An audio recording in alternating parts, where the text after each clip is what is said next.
বন্ধু, আমার একটা ছবি তুলতে ওখানে হেভি করি ফেসবুকে লাগাবো। একবারে হ্যান্ডসাম করে তুলতে দিবি, বুঝলি? যেমন ছুটির খালি আমাকে মেসেজ করে, বুঝলি? খালি সব মেসেজ করে।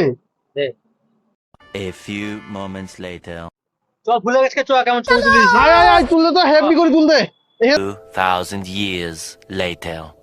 হ্যাঁ বন্ধু, থাক থাক থাক। আর যদি না পড়ে হয়, বুঝলি? আর পড়বে বন্ধু, তোর পড়বে, দাঁড়া দাঁড়া দাঁড়া। ओवर एक्टिंग की औलाद। अब तेरे को बराबर होता नहीं क्या बोलने को? चले एक काम कर, 200 रुपए दे और 50 रुपए काट ओवर एक्टिंग के। হাই বে, আমার মাথা কই বে? এই রে, ইয়া তুই কেমন ছবি তুলে আইবে? আমার মাথা নাই, বাড়া নাই, মাল পড়বে না, আমার বাড়া পড়বে আছে। এই অথেন্টিক ফটোগ্রাফ তুই কোনদিন দেখাচ্ছি এরকম? দে আমার মোবাইল দে।